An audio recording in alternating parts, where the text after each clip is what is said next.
On a déjà fait il y a 15 ans quand on s'est installé les 2 premières années, puis ensuite j'avais plus le temps d'en faire. Et quand on a vu le projet de Chessy, on s'était dit qu'on lancerait ce projet de glace, mais dans 1 an. Et avec le confinement, j'ai eu du temps à réfléchir et surtout aussi trouver une idée pour rebondir parce qu'on se doutait qu'après le confinement, la saison du chocolat allait être terminée et il fallait qu'on trouve vite une solution pour continuer sur une lancée parce qu'il fallait garder 100% de nos salariés. Et donc avec mon épouse, on a travaillé pendant les 2 mois de confinement, on a travaillé sur les glaces, sur les essais. Et on s'était dit, il faut qu'au 1er juillet au plus tard, on lance les glaces de cette année. En termes de goût, on en a 13 à l'heure d'aujourd'hui. Ensuite, quand la saison des poires et de la pomme va arriver, donc les poires, ça va être mi-août, parce que cette année, les saisons sont précoces. On va avoir les poires mi-août et puis les pommes au mois de septembre, en sachant que nous, les glaces, on en fera et on en proposera jusqu'au 15 octobre. C'est un produit à l'heure d'aujourd'hui qu'on ne veut pas faire sur la longueur parce qu'on veut se concentrer à plein temps sur le chocolat pour la saison d'hiver. Le but, c'est pas de changer le métier aujourd'hui. Le but, c'est vraiment de montrer aussi que la glace, aujourd'hui, il y a énormément de choses à faire sur la glace. Il y a une chose que je voudrais aussi appuyer parce qu'on a parlé des producteurs, mais c'est surtout le packaging qu'on a mis en place. C'est un packaging qui est 100% recyclable et 100% biodégradable. Voilà. Donc que ce soit le sachet qui englobe l'Eskimo au pot de demi-litre. Et il y a eu un gros travail de fait avec mon agence de communication dessus aussi, parce qu'il fallait trouver aussi l'encre végétale qui soit biodégradable, les étiquettes avec la colle biodégradable et végétale aussi.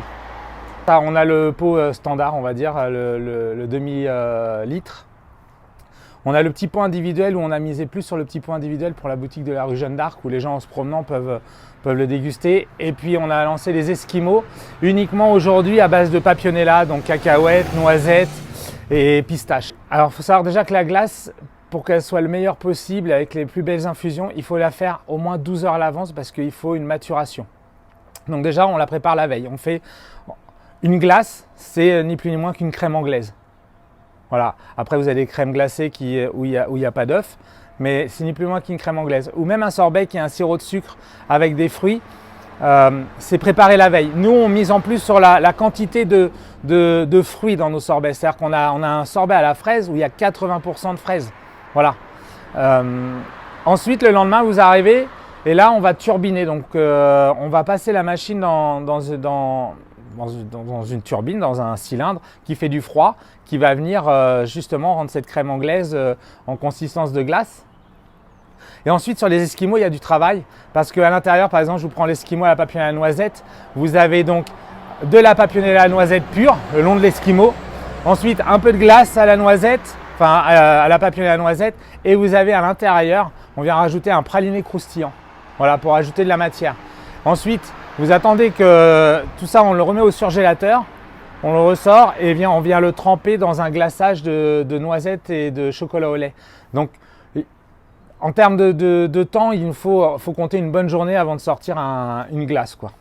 Je travaille depuis 15 ans que je suis ici avec les fraises, avec les framboises, avec le vinaigre d'Orléans. Donc, j'avais déjà une source de producteurs locaux à mon agenda qui était assez remplie.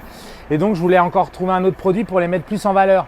Et de la glace, je trouvais que ça rentrait bien dans le cadre. Et ce qui a été le plus compliqué, c'était pas de trouver des producteurs de fruits. Dans la région, on est riche de producteurs de fruits. Donc ça, c'était le côté plaisant. Mais de trouver un producteur de lait, je peux vous dire que ça a été plutôt compliqué. Et je suis super content d'en avoir un qui est à 10 minutes de chez moi, de chez Chessy. Et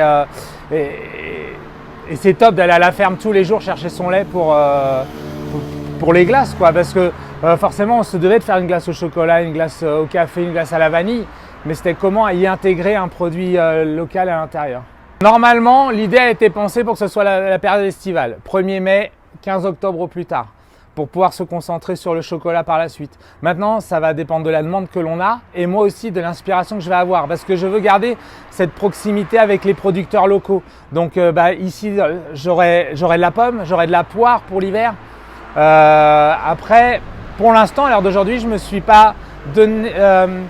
n'ai pas l'envie d'aller vers des sorbets à l'orange ou voilà, je veux vraiment rester dans le local et puis aussi se consacrer au chocolat parce que notre cœur de métier c'est le chocolat. La glace, c'est aussi quelque chose qu'on n'a pas parlé, mais les saisons sont de plus en plus chaudes et de plus en plus longues en termes de température assez élevée. Et donc nous, le métier de chocolatier, il va falloir qu'il se réinvente. Et donc moi, la glace aujourd'hui, c'est un substitut du chocolat pour la période d'été. Donc pour l'instant, il n'est pas prévu qu'on en fasse l'hiver. Alors je travaille avec Page de Marque, qui est une agence de communication. Quand je leur ai parlé de la glace, moi j'imaginais un logo tout bleu. Très frais, alors souvent on se dit le bleu, ça ne s'utilise pas dans le marketing, c'est trop froid, mais je voulais quelque chose qui apporte de la fraîcheur.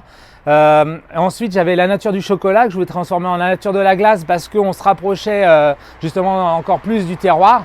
Et puis parce que les idées c'est bien de les avoir, mais il faut savoir les concrétiser, et justement l'agence de communication est là pour les concrétiser et de les emmener beaucoup plus loin. Moi j'ai des idées au départ et c'est eux qui les transforment, on va dire.